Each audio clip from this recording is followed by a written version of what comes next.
시작. 내가 율법이나 선지자를 폐하러 온 줄로 생각하지 말라. 폐하러 온 것이 아니요 완전하게 하려 함이라.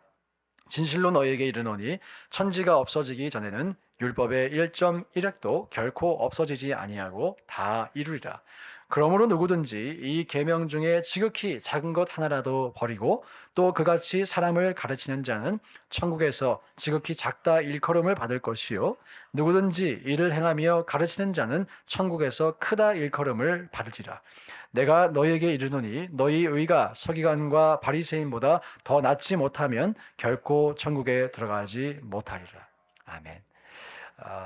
오늘 이 본문은 갈라디아서 3장과 함께 우리가 입체적으로 컴프리헨시브하게 종합적으로 잘 이해를 해야 하는 본문입니다. 예수님이 말씀하시죠. 누구든지 이 계명 중에 지극히 작은 것 하나라도 버리고 또 그같이 사람을 가르치는 자는 천국에서 작다고 일컬음 받습니까? 크다고 일컬음 받습니까? 작다고 일컬음 받는다고 했어요. 그런데 우리가 갈라디아서를 묵상하고 혹은 로마서를 묵상할 때 어떤 부분만을 좀 잘못 이해하면 바울이 마치 율법을 아주 경시 여기는 것처럼 오해를 할 수도 있습니다. 그래서 오늘 우리가 율법과 이 복음의 관계를 성경적으로 종합적으로 좀 이해해 보기를 원합니다. 설교 제목이 율법을 지나 복음으로예요. 율법을 지나서 복음으로 나아가자.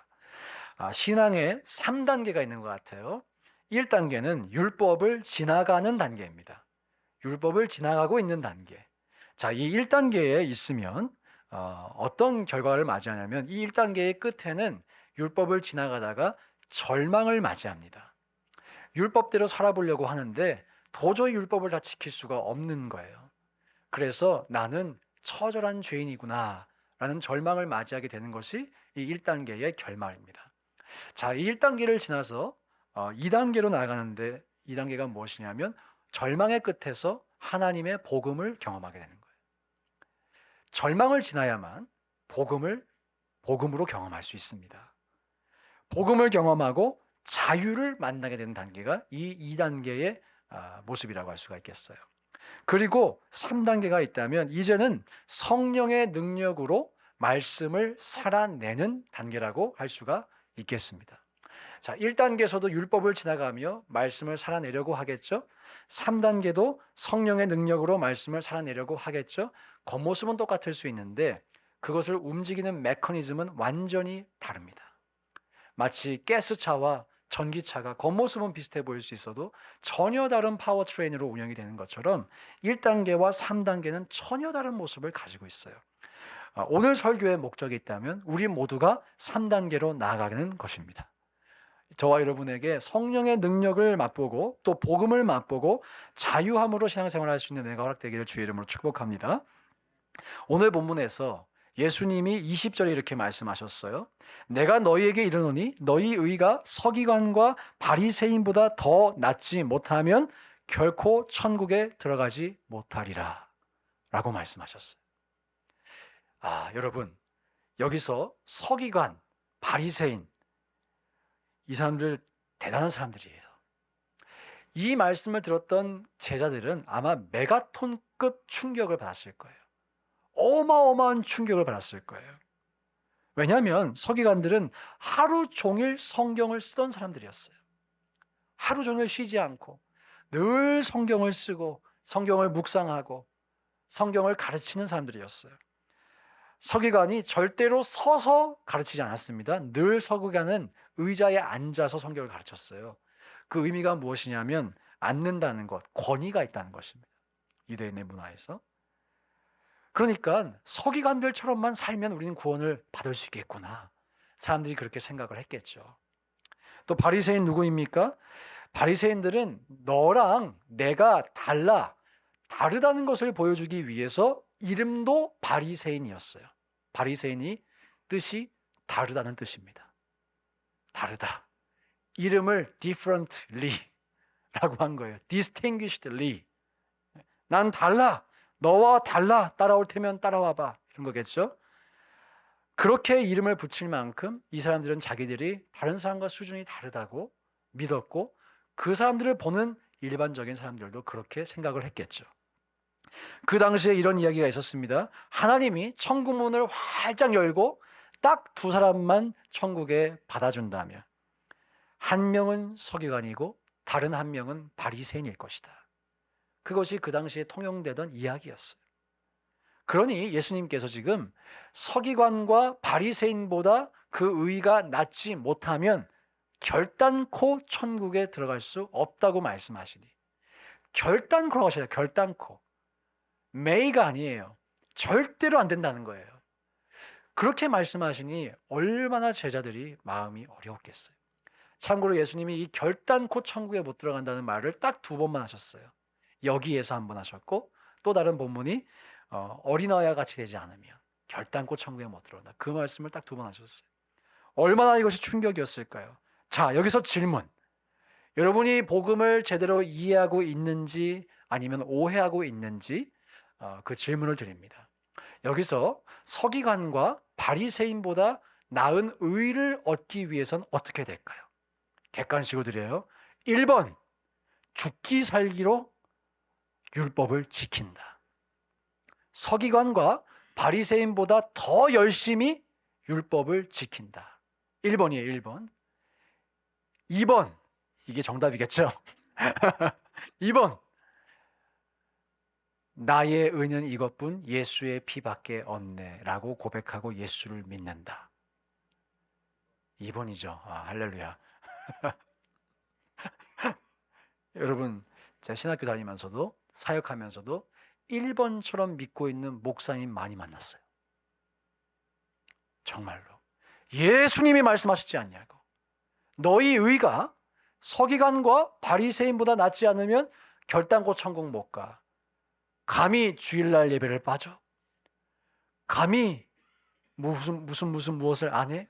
감히 이 말씀을 어겨? 그러면서 이 율법으로 사람을 휘어잡는 거예요. 휘어잡는 거예요. 여러분, 예수님께서 지금 말씀하시는 서기관과 바리새인보다 나은 의는 하나님의 의입니다. 그 하나님의 의는 어떻게 얻을 수 있다고 바울 선생님이 가르쳐 주셨어요? 예수를 믿음으로. 여기에 오해가 없으시기를 축복합니다. 이거를 잘못 이해하면 율법주의가 되는 거예요. 율법을 올바로 사용하는 방법이 있어요. 올바로 사용하는 법은 이것입니다. 하나님 말씀을 보니까, 구약의 말씀을 보니까 나는 너무나 죄인이구나. 이게 율법을 올바로 사용하는 거예요. 율법을 그런데 거꾸로 보는 법이 있어요. 내가 이 율법 중에 이건 지키고 있지. 그러니까 나는 의로운 사람이야. 나는 저 사람과 다른 사람이야. 이게 율법을 거꾸로 보는 거예요. 혹시라도 우리 가운데 내가 신앙생활 이렇게 열심히 했지, 난 이런 것을 지켰지, 이렇게 헌신했지, 그 마음 때문에 나는 너와 달라. 그러면 누구예요? 바리새인이라는 거예요. 여러분과 제가 이 율법을 올바로 사용할 수 있기를 축복합니다. 자, 그리고 새벽 예배 때도 말씀을 드렸죠. 예수님의 가르침이 구약의 율법보다 더 기준이 높아졌습니까? 낮아졌습니까? 높아졌어요.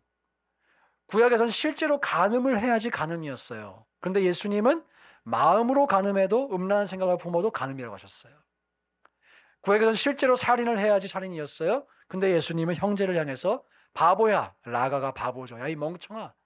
그 말만 해도 살인이라고 하셨어요. 입술로만 상처를 줘도 살인했다는 것입니다. 그러면 이거 어떻게 해야 돼요? 어떻게 해야 돼요? 예수님이 이렇게 말씀하셨는데, 그럼 우리 다 죄인이잖아요. 엄청난 죄를 지었잖아요. 지금까지도. 지금도 어쩌면 짓고 있을지도 모르잖아요. 어떻게 해야 돼요? 1번, 더 열심히 이악 물고 지켜보려고 한다. 2번, 그래서 십자가의 은혜를 의지한다. 뭡니까? 이거 설교 그만해도 되겠네. 여러분, 이것을 정말 잘 이해해야 합니다. 율법과 복음의 관계를 정말 잘 이해해야 합니다. 아까 20절 말씀 다시 한번 띄워주시겠어요? 내가 너희에게 이르노니 너희가 서기관과 바리새인보다 더 낫지 못하면 결코 천국에 들어가지 못하리라. 자, 갈라디아서에 그런 말씀이 있었죠. 율법이 예수 그리스도께로 인도하는 초등 교사이다. 이거 기억나시죠? 율법이 초등 교사가 되어서 우리를 초등교사 예수님 앞으로 한다는 거예요. 방금 우리가 읽었던 20절 말씀, 너희 의가 서기관과 바리새인보다 더 낫지 못하면 결코 천국에 들어갈 수 없다. 이 말씀도 결국엔 우리를 예수의 십자가 앞으로 이끄는 말씀입니다. 이해가 되세요? 이 말씀을 지켜보려고 해보세요. 아까 이미 다 답을 맞추셨겠지만, 그래, 이 약물고 이제 마음으로 절대로 음란한 생각하지 않고 입술로 절대로 범죄하지 않고 살려고 해도 돌았으면 또 죄를 짓잖아요. 또 넘어지잖아요. 예. 그래서 이 말씀 앞에 우리가 갈등하겠죠. 나는 죄인이야. 나는 존재론적인 죄인이야. 이 죄를 안 지으려고 해도 나는 짜면 죄만 나와. 스펀지, 이 빨간색 물감을 빨아들인 스펀지가 짜면 빨간색 물감이 계속 나오듯이 나는 존재 자체가 죄인이라서 죄밖에 안 나와 라는 고백을 하게 된다는 것이죠. 그래서 십자가 앞으로 간다는 것입니다. 이 말씀도 우리를 예수의 십자가 앞으로 이끄는 초등교사처럼 역할을 한다는 것입니다. 이해가 되셨죠? 자, 그런데 저 말씀을 원래 최초에 들었던 예수님의 제자들은 헷갈렸을까요? 안 헷갈렸을까요? 헷갈렸을 거예요. 왜냐? 아직 예수님이 십자가를 안 지셨어. 아직 예수님이 죽지 않으셨어요. 저 말씀을 들을 때. 그잖아요. 그때 이 제자들의 마음이 얼마나 부담스러웠겠어요. 아니, 서기관, 나는 반도 못 따라가, 저 사람을. 바리새인 3분의 1도 못 따라가. 근데 나야 한다고? 제자들이 지금 어마어마한 부담을 느꼈을 겁니다. 느꼈을 거예요. 언제까지 그 부담을 느꼈을까요? 예수님의 십자가 사건이 일어나고 그 십자가의 복음이 깨달아지기 전까지. 이해되시죠? 자, 저는 이 부담이 필수라고 생각합니다. 필수라고 생각합니다. 이것을 좀 기억하시면서 계속 말씀에 좀 집중해 주세요. 기독교에는 제가 볼 때 두 종류의 사람이 있는 것 같아요. 교회 안에는.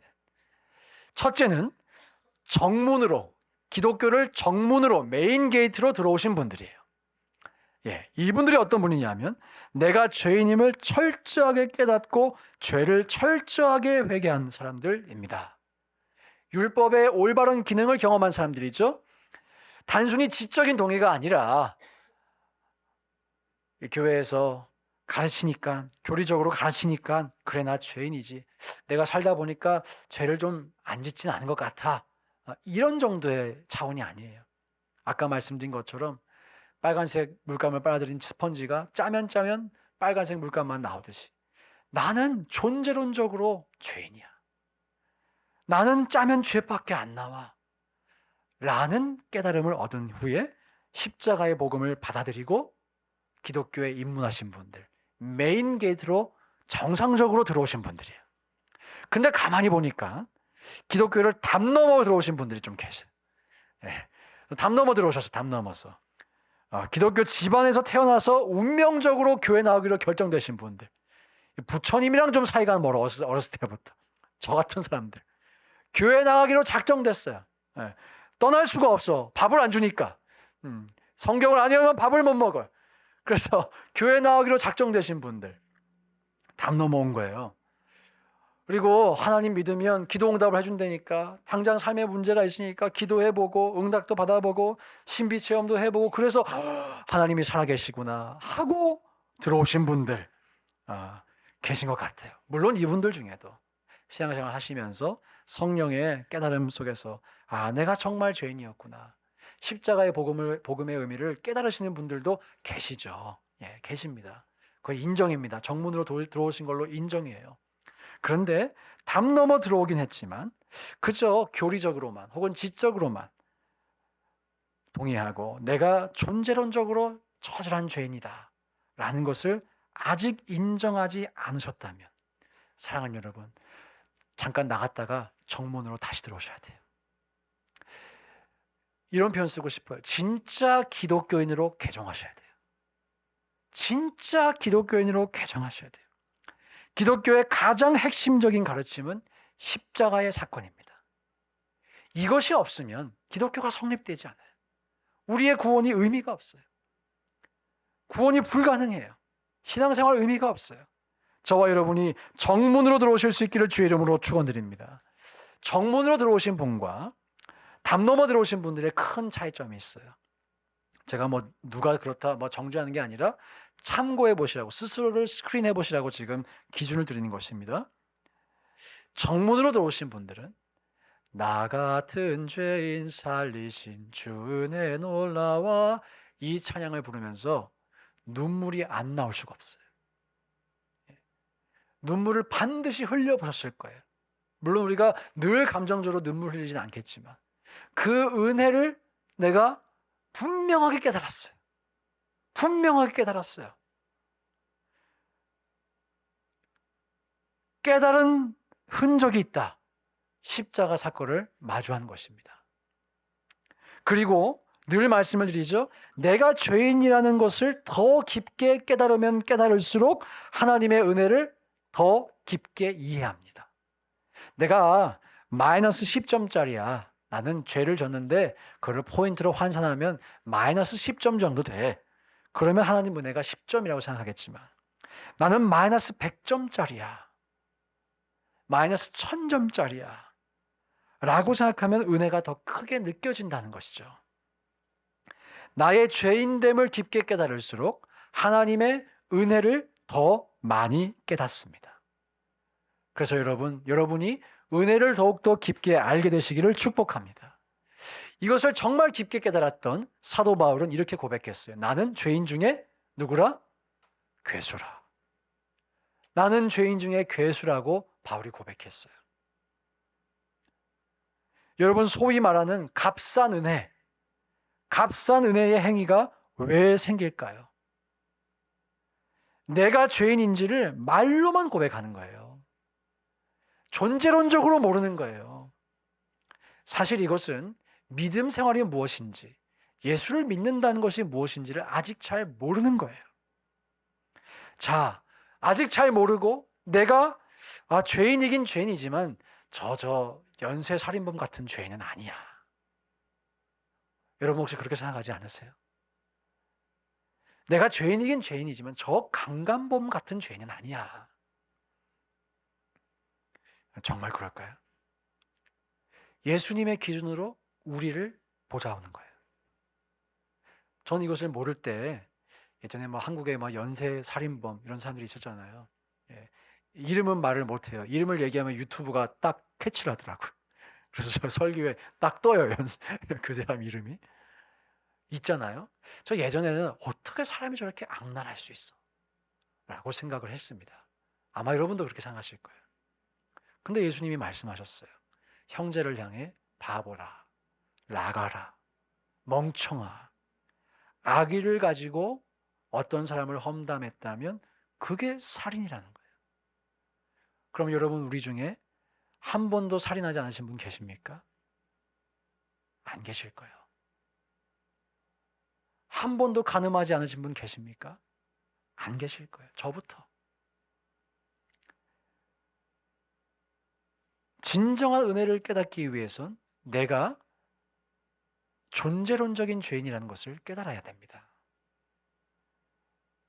근데 이것을 깨닫지 못하면요, 은혜가 별로 크지 않아요.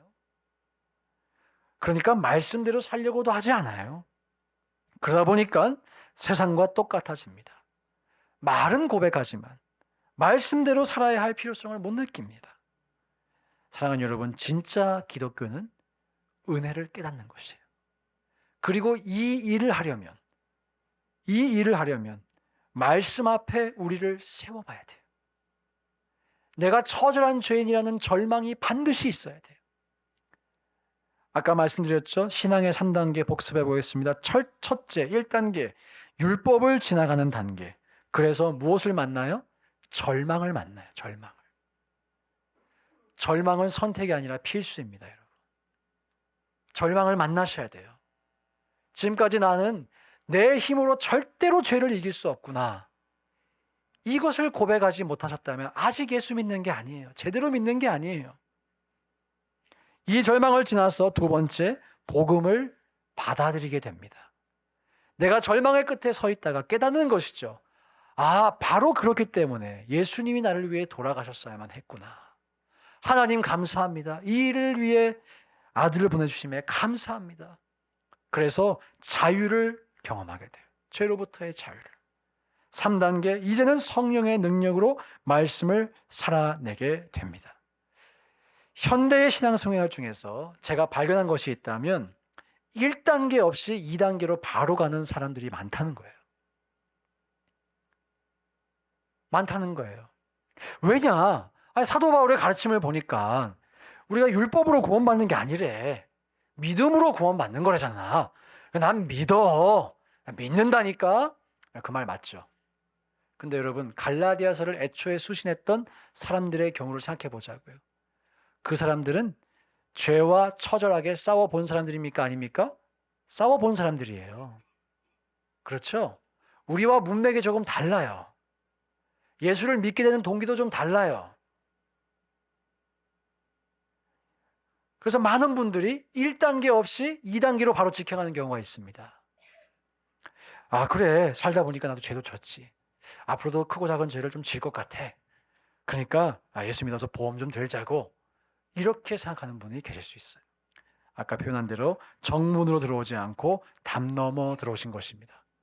자, 설사 그랬을지라도 지금 제가 처방전을 드릴게요. 정문으로 들어오셨든 담 넘어 들어오셨든 처방은 똑같아요. 처방은 똑같아요. 한번 저를 따라해 보실까요? 말씀에 순종하자. 이게 처방입니다. 로마서 1장 5절의 말씀에 PPT는 준비되어 있지 않은데요. 이런 말씀이 있어요. 이것도 따라해 보실까요? 믿어서 순종한다. 읽어드리겠습니다. 한번 성경에 있으신 분, 디바이스 있으신 분 한번 찾아보세요. 그로 말미암아 우리가 은혜와 사도의 직분을 받아 그의 이름을 위하여 모든 이방인 중에서 믿어 순종하게 하나니라는 표현이 있어요. 자, 우리가 초점을 맞춰야 될 것은 이 표현입니다. 믿어 순종하게 하나니. 여러분 정말 믿으세요? 그런 말씀에 순종합니다. 믿기 위해서도 순종해야 합니다. 정문으로 들어왔든 담 넘어 들어왔든 순종하는 것은 똑같습니다. 그리고 로마서 6장 15절 16절 말씀, 성경이 있으신 분 찾아보셔서 한번 읽어보겠습니다. 찾으신 분 한 목소리 함께 읽어볼까요? 시작. 그런즉 어찌하리요? 우리가 법 아래에 있지 아니하고 은혜 아래에 있으니 죄를 지으리요? 그럴 수 없느니라. 너희 자신을 종으로 내주어 누구에게 순종하든지 그 순종함을 받는 자의 종이 되는 줄을 너희가 알지 못하느냐? 혹은 죄의 종으로 사망에 이르고 혹은 순종의 종으로 의에 이르느니라. 아멘. 믿으면 어떻게 해요? 순종합니다. 믿으면 말씀에 순종합니다. 오늘 마태복음 말씀에 예수님도 믿어서 이 계명이 작은 것이 아니다. 중요한 것이라고 말씀하고 계시잖아요.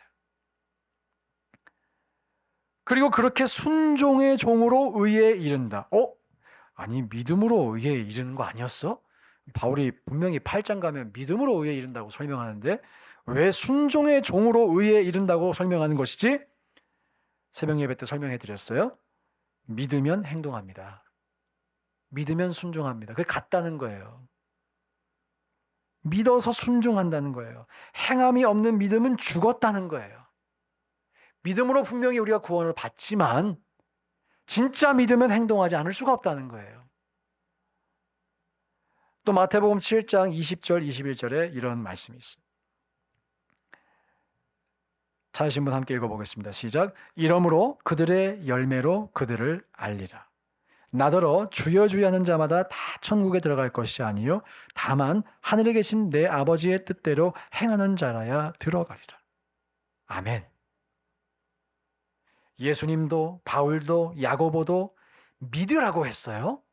그리고 진짜 믿으면 행한다고 했어요. 순종한다는 거예요. 이렇게 순종을 하다 보면 어떤 일이 일어날까? 아까 그 설명해드린 1, 2, 3단계별로 설명해 드릴게요. 아직 내가 1단계에 있다. 아직 내가 절망도 경험하지 못했고 내가 죄와 싸우는 게 무슨 말인지도 몰라. 나는 실컷 죄 짓다가 주일에 한번 와서 그냥 주님 용서해 주세요. 그러고 돌아가는 사람이라면 이런 일이 일어날 거예요. 정말 여러분들이 이 말씀을 진지하게 받아들이시고 말씀에 순종하려다 보면 반드시 절망을 경험합니다. 반드시 절망을 경험합니다. 기억하세요, 여러분. 내가 존재론적인 죄인임을 확인하게 됩니다. 그게 1단계에 계신 분들이 경험하셔야 할 일이에요. 제가 신학교 입학하고 이를 악물고 죄와 싸워보기로 결단했어요. 예수님이 말씀하신 그대로 누군가 제 마음속에 막 걸리적거리고 저 사람을 비방하는 마음이 들고 형제를 사랑하지 못하면 제가 3일 금식했어요. 3일 금식. 아무도 안 놀라시네. 너무 힘들었어요. 3일 금식 끝나고 좀 보식하고 좀 괜찮아져요, 몸이. 그런데 또 죄를 짓더라고, 제가 마음으로. 그 뭐 하루, 한 달 중에 밥을 안 먹는 날이 더 많은 날도 있었어요. 너무 힘들었어요. 예. 한번 도전되시는 분들 해보시기 바랍니다. 왜 그렇게 한 줄 아세요? 예수님 말씀을 지키려고. 지켜야지 이거를. 안 지키려고 하시는 분 안 계시죠? 예. 이거 지켜야 됩니다. 지키려고 그랬어요. 지키려고. 그래서 제가 어떤 죄를 한 2달 정도 금식하면서 이겼다. 이렇게 승리의 선포를 한번 그 경험이 있었어요. 그래서 혼자 자축을 한다고 누가 보면 또라이라고 할까봐 산에 올라가서 할렐루야 감사합니다 막 이러면서 춤을 추면서 기뻐했던 그런 시간이 있었습니다. 그 죄를 이겨서. 그래서 제가 그 당시에 이런 착각을 했어요. 야, 내가 다시는 내 인생에 2번 다시 이 죄에 걸려 넘어질 일은 없을 거야. 근데 신비한 사실, 자고 일어나니까 또 짓더라고. 안 지으려고 하는데 또 짓습니다. 예. 그때 어떤 선교사님이 이런 말을 유행시켰어요. 죄 짱아찌라고. 제 죄 짱아찌더라고요. 왜 이렇게 아닌 척 하시지? 죄 짱아찌, 죄 짱아찌. 그때 깨달았어요. 내가 지금 죄 넘버 1 싸워서 한 2달 싸워서 치열하게 싸워서 이겨봤는데 지금 죄 넘버 2도 나를 기다리고 있어. 죄 넘버 3, 4, 5, 100만 21, 100만 22, 100만 23. 이 죄가 줄 서서 나 한번 이겨볼래? 싸워볼래? 기다리고 있는 거예요. 어떤 마음이 들었을까요? 절망적인 마음이 들었어요. 진짜 죽고 싶었어. 이 죄랑 싸우느니 내 죽고 싶다 차라리. 예. 그런 거의 뭐 우울증에 걸려서 밥도 제대로 못 먹고 빌빌대며 살아가고 있을 때 성경에 깨달아졌어요. 바로 그래서 예수님이 십자가에서 죽으신 거야. 지금 이해가 되시죠? 이해가 되시죠? 바로 그래서 예수님이 나를 위해 십자가에서 죽으신 거야. 또 그걸 깨닫고 방에서 할렐루야 진짜 조금 이렇게 된 친구처럼 너무너무 기뻤어요. 그게 복음의 진리라는 것을 알게 됐어요. 근데 여러분, 제가 이렇게 말로 설명을 해드리지만 이것은 여러분들이 직접 맛보셔야 합니다. 직접 맛보셔야 돼요. 벨기에 초콜릿, 벨지움 초콜릿 맛을 아무리 잘 설명해도 그건 뭐 백종원도 잘 설명 못해요. 말로는 안 돼요. 수영을 하는 법, 여러분 책 읽고 배우실 수 있습니까? 유튜브 보면서 수영하는 법 배울 수 있어요? 물에 들어가셔야 돼요. 여러분, 저는 여러분들이 십자가의 그 존귀함을, 그 고귀함을, 그 분량만큼, 고귀한 만큼 깨달아 아시기를 축복합니다. 그러려면 어떻게 해야 돼요? 말씀에 순종해 보라는 거예요. 정말 진지하게 살아보라는 거예요. 이게 안 되면 복음 못 깨닫습니다. 아니, 내가 죄인이 아닌데 죄인을 구원하는 복음이 어떻게 복음이겠어요? 그리고 지금 율법주의 하자는 거 아닙니다, 여러분. 율법을 지나서 복음으로 나아가자는 거예요. 현대에 사는 우리가 유대인과는 다르게 그냥 예수 믿으면 복 받고 예수 믿으면 용서받고, 우리가 걸어가는 길과 걸어온 길과 유대인들이 걸어온 길은 전혀 다르잖아요. 이것을 우리의 설정에 맞게 적용하자면 정말 진지하게 죄와 싸우셔야 돼요. 마음으로 짓는 죄와 특별히 싸우셔야 돼요. 그것이 더 이상 나를 어찌하지 못하게 하셔야 돼요. 교리적으로 이따가 설명드리겠지만, 교리적으로 예수 믿고 성령 받고 성령의 능력으로 죄와 싸운다. 이걸 누가 몰라요? 여기 다 알지. 다 알아요. 근데 이것도 똑같아요. 수영을 책으로 못 배우는 것처럼 성령의 능력으로 말미암아 죄와 싸운다는 것도 직접 해보지 않으면 몰라요. 그래서 아시는 분도 계시겠죠. 아, 성령의 능력으로 싸우니까 싸워지는구나. 죄가 승리가 되는구나. 넘어지지만 다시 오뚜기처럼 일어나는구나. 이게 지금 삶 속에서 풀어진 분이 계시죠. 근데 머리로만 들어서는 안 된다는 거예요. 제가 오늘따라 좀 흥분했죠?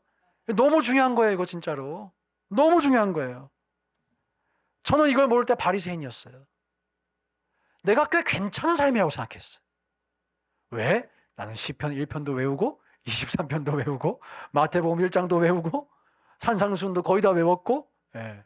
야, 그때 그런 기억력이 어떻게 그렇게 있었는지 몰라, 어렸을 때. 지금은 못 외우는데. 왜 괜찮은 삶인 줄 알았어요? 내가 무슨 죄를 졌어? 내가 무슨 진짜 엄청난 범죄를 졌어? 아니더라고요. 그게 아니더라고요. 착각이더라고요. 예수님 앞에서 나는 죄짱아지더라고요. 우리가 이 1단계를 경험할 수 있기를 축복합니다. 이미 지나가신 분도 계시겠죠. 2단계에 계신 분들, 말씀을 순종하고 말씀에 순종하려고 할 때 이미 아실 거예요. 그래, 내 힘으로는 안 되지. 이게 내 힘으로는 안 됐지. 그래서 말씀에 순종하라는 명령이 내 힘이 아니라는 것을 이미 알고 있어요. 그러면 누구의 힘으로 할까요? 성령의 능력으로 합니다. 성령의 능력으로 합니다. 이것을 잘 못 이해해서 사람의 능력으로 한다고 하면 교회 안에 어떤 일이 생기는 줄 아세요? 조금 더 위대한 사람과 부족한 사람이 갈리게 돼요.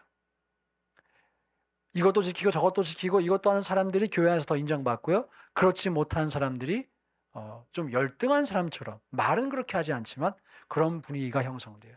율법주의의 폐해입니다. 속으면 안 됩니다. 우린 다 똑같은 죄장아찌다. 예, 기분 나쁘시겠지만 한번, 죄송하지만 한번 따라해 보실까요? 성경이 말하니까. 나는 죄. 예, 여러분들 하십시오. 시작. 네, 감사합니다. 예, 장아찌가 좀 그러면 묵은지도 괜찮습니다. 예. 성령의 역할은 신앙생활에서 절대적입니다. 절대적이에요. 이것을 깨달으면 3단계로 갑니다. 성령의 충만을 내가 경험해봐요. 내 마음속에서 성령의 일하심을 경험해봐요. 그러면 너무 신기하게 죄가 미워져요. 미워져요. 여러분, 저도 똑같은 사람이니까 저도 씨름하는 죄가 있었을까요? 없었을까요? 있었어요. 크게 다르지 않습니다. 근데요, 어느 순간 그 죄를 떠올릴 때 그 죄가 싫어지더라고요.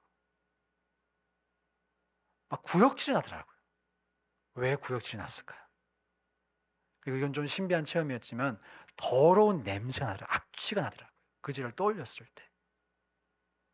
누가 하신 일일까요? 성령이 하신 일이에요. 성령이 하신 일. 지금 1단계에 계신 분들은 이 3단계가 이해가 안 될 거예요. 아무리 말해도 저게, 저 목사님 좀 오늘 좀 오버하시는 것 같아. 저게 진짜 일어나? 아마 그러실지도 모르겠어요. 그러나 그것이 성경이 가르치는 것이에요. 너무 신기하게 죄가 미워집니다. 끊어집니다. 중독에서 해방됩니다. 할렐루야. 1단계에서 죽어라 내 힘으로 싸우던 못 이기던 죄가 3단계에 오면 훨씬 더 다루기가 수월해져요. 그리고 또 하나 변화가 일어나는데요. 1단계에서 율법주의에 갇혀있던 사람들은 조금만 죄를 지어도 자기를 정죄해요. 나는 안 되나 봐. 또 죄 졌어. 죄 장아찌인가 봐. 근데 여러분들이 오늘 나는 죄 장아찌다 라고만 하고 끝나면 절대 안 돼. 예. 그 장아찌를 주님이 건져서 깨끗한 에비앙물에 씻으셨어. 예. 주님이 품어주셨어. 할렐루야. 예, 이걸 믿어야 되죠. 무슨 변화가 생기냐면 죄에 넘어져도 혹 쓰러져도 자존감을 잃지 않아요. 내가 얼마나 사랑받은 사람인지를 잊어버리지 않아요. 그래서 다시 일어나요. 사실 다시 일어나는 것이 정말 중요한 것입니다. 정말 중요한 것입니다. 마귀가 진짜 우리에게 원하는 게 뭔지 아세요? 죄와 싸우는 걸 포기하라는 거예요. 포기하라는 거예요. 다시 일어나면 포기 안 합니다. 그리고 한 걸음 한 걸음 느려도 앞으로 나가게 돼 있어요. 사랑하는 여러분, 다시 일어나 걸어가시길 축복합니다. 예. 율법이 지금 초등교사라고 하는 것은 1단계에서 2단계와 3단계로 나아가는 역할을 했다는 거예요. 근데 갈라디아 교회에서 어떤 일이 일어났냐면 2단계로 넘어왔는데 다시 1단계로 갔어요, 이 사람들이. 이해가 쉽죠? 예. 이렇게 설명해 주는 걸 나도 못 들어봤어요. 예. 우리 교회밖에 없다, 이렇게 설명해 주는 데는. 예. 좀 반응해 주시면 감사하겠습니다. 예. 문도 침침한데 밤이라서 제가 2단계 갔다가 다시 1단계로 넘어왔다는 거예요. 현대 교회에서 율법주의적인 교회가 이런 일을 합니다. 자, 말씀에 순종하자고 하면 이렇게 오해하게끔 만드는 것 같아요. 마귀가. 그래, 말씀에 순종해보자. 내 힘으로 해보자. 아까 1단계에 있는 분들은 아직 성령의 능력으로 죄와 싸우는 걸 잘 모른다, 안다, 모른다? 네, 잘 모른다. 그러니까 어떤 실수를 하냐면, 그래, 결심했어. 내가 이악 물고 싸워볼 거야. 근데 그게 잘 안 된다는 거죠. 그러니까 포기하는 거예요. 예, 포기하는 거예요. 여기에 속지 말자는 거예요. 여기에 속지 말자. 참고로 율법주의적인 교회도 신앙생활 정말 열심히 합니다. 정말 열심히 합니다. 저도 그런 교회 경험해봤어요. 대학생 시절 때. 철야 시작해서 10시부터 밤 10시부터 2시까지 기도하고 새벽 기도 5시 반에 나가야 됐어요. 그건 좀 너무했던 것 같아. 너무했어요. 너무했어. 걱정 마세요. 그거 절대 안 합니다. 그런 일 우리 교회에서. 근데 문제가 있었어요. 아니 사람이 그 둘 중에 하나만 나가도 훌륭한 거예요. 그리고 매일 못 나가도 일주일에 그래도 절반 이상만 나가도 정말 훌륭한 거예요. 기도하며 살려고 하는 거잖아요. 근데 하루라도 빠지면 정죄했어요. 깨어있지 못하다고. 그게 율법주의입니다, 여러분. 그게 율법주의예요. 좀 깊은 얘기인데 한마디만 더 하면 그렇게 율법주의로 해도 그런데 은사가 나타나요. 영적인 현상이 있어요. 그러니까 못 빠져나옵니다. 성경을 다르게 이해하고 있는 거예요. 우리는 깨어서 분별할 수 있기를 축복합니다. 예. 저는 오늘 이 말씀을 드리는 이 복음에 대한 설명이 신학을 공부하고 10년 이상 연구하고 또 연구하고 어떻게 하면 쉽게 알려드릴 수 있을까? 그리고 우리 신앙생활의 가장 중요한 키라고 생각해요. 꼭 이해하시고 만약 이해가 안 된다, 될 때까지 물어보셔야 돼요. 될 때까지 물어보셔야 돼요. 아시겠죠? 그래서 여러분 모두가 자유할 수 있길 축복합니다. 자, 오늘 설교의 제목 율법을 지나 복음으로 여러분 스스로가 신앙의 어떤 단계에 있는지 딱 한 가지 실천하라고 했어요. 말씀에 순종해 보시라. 순종을 해보시다 보면 내가 내 힘으로 순종을 하려고 하는 사람인지 아니면 성령의 힘으로 순종하려고 하는 사람인지 발견될 거예요. 알게 됩니다. 예. 내 힘으로 하려는 분들 내일 하루하고 이틀째부터 하고 싶지 않아집니다. 장담할 수 있어요. 하루만 제대로 예수님 말씀대로 살아보려고 해보세요. 쉽지 않습니다. 이거 정말 쉽지 않습니다. 그런데 그것을 지나가 보라는 거예요. 나의 존재론적 죄인됨을 직면하고 은혜의 깊이를 깨닫는 자리까지 나아가시라는 것입니다. 있다는 것입니다. 그 은혜가. 그리고 내가 잘하고 있는지를 점검할 수 있는 세 가지 이 점검 키워드를 드리고 설교를 마무리할게요. 저를 따라해 보십니다. 겸손, 은혜, 능력. 겸손과 은혜와 능력이 있는가? 우리 점검해 봐야 돼요. 여러분들이 오늘부터 말씀에 순종하기로 결단하시고 성화의 삶을 살아가기로 결단하시고 그렇게 살아가실 때 겸손이 나타나는가? 그거 지켜봐야 됩니다. 왜 겸손할까요? 내 힘으로 하는 게 아니니까 겸손해지는 거예요. 말씀드린 것처럼 성령의 능력으로 하니까 내가 나를 내세울 필요가 없는 거예요. 근데 율법주의적인 교회, 특별히 율법주의와 성령 운동이 결합되면 어떤 현상이 나타나는지 아세요? 나 몇 시간 기도하는 사람이야. 나 요즘 7시간으로 업그레이드 됐어.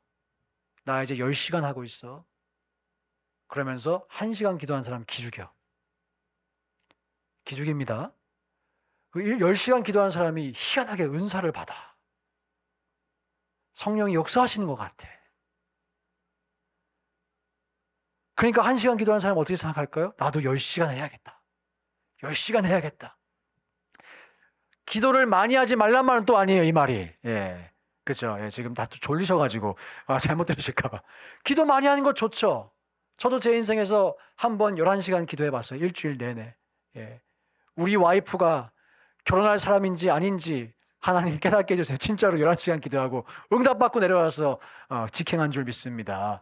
그런 시간도 있어야죠. 인생에서. 없을 수 없죠.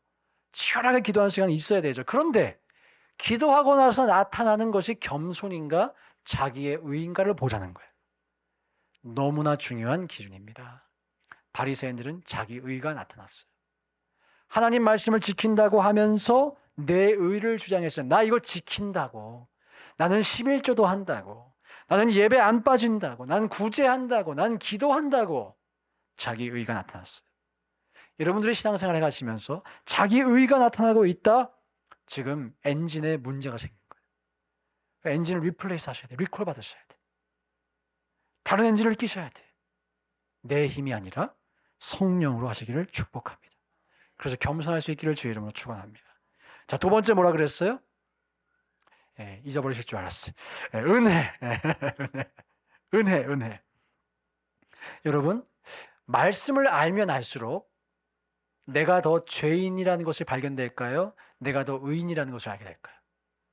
그렇죠. 아까 율법에 이 순기능이 있다고 했어요. 말씀을 잘 쓰면 내가 죄인이에요, 의인이에요? 죄인이란 걸 알죠. 못 지키니까. 말씀을 예를 들어서 창세기만 아는 사람이 내가 더 죄인이란 걸 알까? 창세기도 알고 출애굽도 알고 레위기까지 읽어본 사람이 내가 더 죄인이란 걸 알까? 쉽죠. 레위기를 읽어야 죄인인 줄 압니다, 사실. 그렇죠?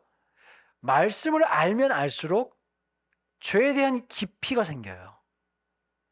성경이 말하는 의가 어떤 수준인지를 깨닫게 돼요. 그러니까 당연히 성경을 알고 성경을 살려고 하면 내가 더 죄인이라는 게 깨달아지죠. 그렇죠? 예. 그렇게 나의 죄인됨이 발견되면 또 어떤 일이 일어날까? 나 같은 죄인 살리신 주의 은혜에 놀라워. 제가 늘 말씀드리잖아요. 우리가 처음 예수 믿을 때도 Amazing Grace, How Sweet the Sound 그 찬양 부른다고. 근데 10년 뒤에 20년 뒤에 똑같은 가사로 찬양을 부르지만 그 가사 안에 담긴 나의 고백의 깊이가 깊어진다, 얕아진다? 깊어진다. 왜? 은혜가 커지니까.